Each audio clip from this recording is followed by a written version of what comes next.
Sadness in the Air by Faye Webster. This is Democracy Now!, democracynow.org. I'm Amy Goodman. 5 weeks after the Norfolk Southern train disaster in the small town of East Palestine, Ohio, the company's CEO, Alan Shaw, was grilled on Capitol Hill Thursday about the February 3rd derailment and so-called controlled burn that blanketed the town with a toxic brew of at least 6 hazardous chemicals and gases, including vinyl chloride, which when heated becomes phosgene, the World War I chemical weapon. Shaw testified before the Senate's Environment and Public Works Committee just days after the third derailment of a Norfolk Southern train in the U.S. since that derailment in East Palestine. This is part of the exchange with Democratic Senator Ed Markey. Am I correct, Mr. Shaw, that last year Norfolk Southern made $3.3 billion in profits? Yes, sir. And last year we invested over $1 billion in safety. And last year our accident rate, our number of accidents was the lowest it had been in the last 10 years. Our safety stats, Senator, continue to improve. And I am committed to making Norfolk Southern safety culture the best in the industry. Well, you're not having a good month. You're not having a good month. And it seems like every week there's another accident that Norfolk Southern is a part of. During his testimony, Shaw also faced questions from Vermont Senator Bernie Sanders about covering the health costs of those impacted by the toxic derailment. You talked about covering the needs of the people of East Palestine. Does that include paying for their health care needs? All of their health care needs? Senator, we're going to do what's right for the citizens of East What's right is to cover their health care needs. Will you do that? Everything is on the table, sir. The Ohio Department of Health reports East Palestine residents continue to experience headaches as well as coughing, fatigue, irritation, burning of the skin after the train derailment. Many remain unsatisfied with the Environmental Protection Agency response, and much of the testing that was carried out by contractors for Norfolk Southern featured in a video the company posted online. Sarah Burnett is a toxicologist with CTEH, an environmental consulting firm. She's one of dozens of scientists in East Palestine helping answer those questions about air quality. So what do you say to them? What is that answer? I say to them that we have detected no vinyl chloride or other constituents related to this incident in the air, and that all of our air monitoring and sampling data collectively do not indicate any short or long-term risks to them, their children, or their families. But a recent ProPublica expose published with The Guardian cited independent experts who said the tests were inadequate for detecting the full range of dangerous chemicals possibly unleashed in the derailment, failed sample the air long enough, and did not prove residents' homes were truly safe. For more, we're joined by two guests in Louisville, Kentucky, a state that neighbors Ohio. Monica Unseld is with us, a biologist, environmental and social justice advocate who studied the health impact of endocrine-disrupting chemicals used in plastics like those released in East Palestine. She is the founder and executive director of Until Justice Data Partners and co-lead for the Coming Clean science team of environmental health and justice advocates focused on the chemical and energy industries. And in Albany, the capital of New York, Judith Enck joins us, former EPA regional administrator and president of Beyond Plastics, whose recent New York Times op-ed is headlined, "Why has the EPA allowed the horrific situation in Ohio to continue?" She also wrote a Boston Globe op-ed headlined, "The East Palestine disaster was a direct result of the country's reliance on fossil fuels and plastic." Welcome you both to Democracy Now! Judith Enck, let's begin with you. Talk about what you think has to be done right now with East Palestine, and then what you think caused it. I mean, you were the EPA regional director in this area. What should the government be doing, and what did Norfolk Southern do wrong? Well, the government needs to do so much more, starting with why are we producing so much vinyl chloride? That is used for one purpose, and that is to manufacture plastic, PVC plastic. And so part of that is risks associated where the manufacturing takes place, mostly in Black and brown communities in Louisiana and Texas. You put this vinyl chloride on the train tracks, we know that there are unfortunately many derailments a year. And so this accident happened. I question whether it was smart to drain this known carcinogen into local ditches and set it on fire without evacuating enough people. The evacuation zone was only 1 mile by 2 miles, without putting testing in place. And then just a few days later, lifting the evacuation order, telling people that it was safe for them to return with very limited testing. Dioxin testing didn't happen until a month later after pressure from the public and media cycles calling out the EPA. And then unfortunately, the EPA asked the polluter here, the rail company, to do the testing. And the dioxin testing, I think, is far too limited. We need surface testing inside people's homes. Most people spend most of their time indoors, and volatile organic compounds, other contaminants will settle on people's kitchen counters, rugs where kids crawl, furniture. None of those surface areas have ever been tested.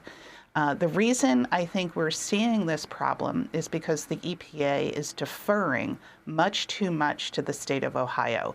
And starting today, I think they need to turn the page, assert more leadership, and put public health protection front and center.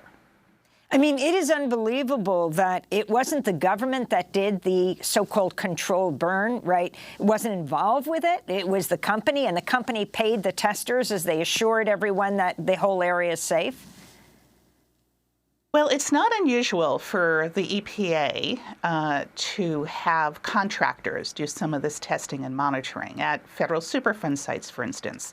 But this is a unique situation where people need to have trust in government. EPA should have been doing this themselves. But wasn't Norfolk Southern paying for the testers? Yes, it was their contractors, and sometimes EPA went with them to observe. I think that was a mistake. EPA has scientists, EPA has toxicologists. They should be in the driver's seat here, not Norfolk Southern. And this issue, let me bring in Monica Unseld, of vinyl chloride and the chemicals that were released in this. We have to be very clear. There were 3 people, 1 a trainee on this train, just 3 Norfolk Southern employees. And the train was more than 2 miles long, and that's not one of the longest trains of Norfolk Southern. What chemicals were released?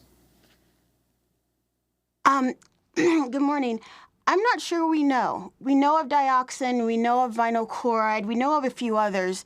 My concern is, do we know of the mixtures? What is happening when these chemicals react with other chemicals, especially when you're doing a controlled burn, or those chemicals are encountering other chemicals within the soil, the air, and the water. And I think this leads to a bigger issue of why the EPA and the federal government are not screening these chemicals before they go to market, and why the EPA and the federal government for decades have allowed industry to say, trust us, trust the science, when they really mean their science, or they say that they're going to do the right thing. I think we have decades of research to know and evidence to know that they're not going to do the right thing. And under laws like the Toxic Substances Control Act, the EPA does have more authority, but they're not taking it. So we can't test for these chemicals. With proprietary information laws, we may never know everything that's the trains are carrying across the continent. So my concern is we may not know what really happened here for years.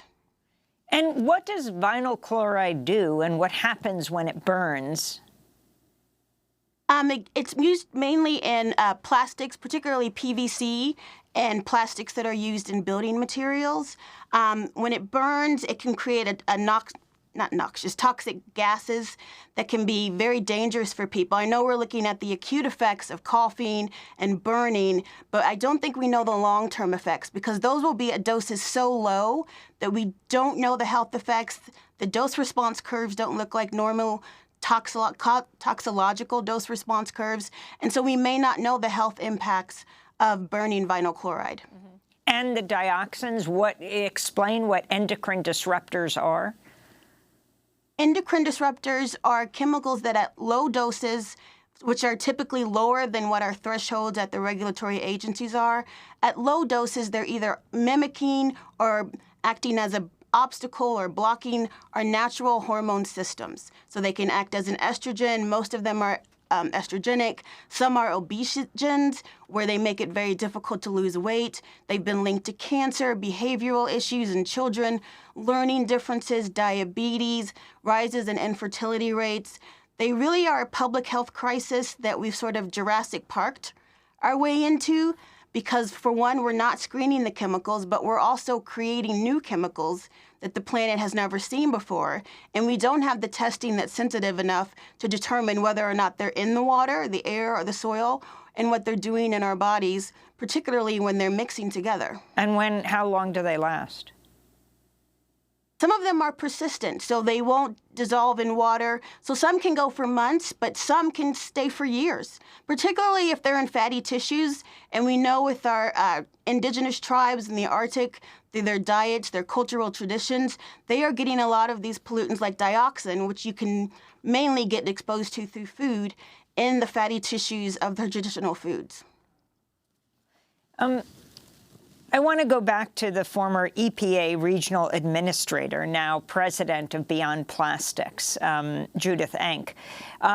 Talk about what plastics have to do with all of this and what has to happen at this point.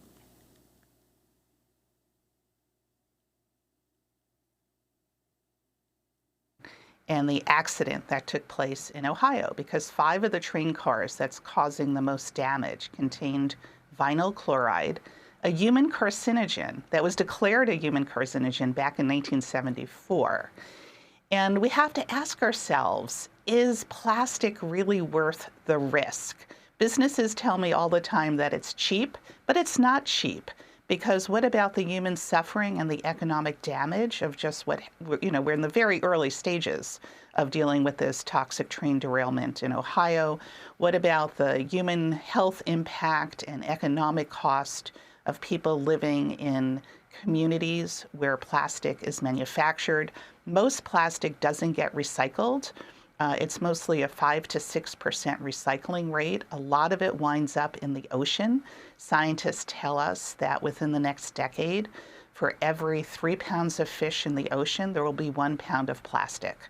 So I argue that plastic is not cheap at all, and yet, because of the fossil fuel industry, because of the chemical industry, not because of what we want as consumers, plastic is forecast to double in the next 20 years.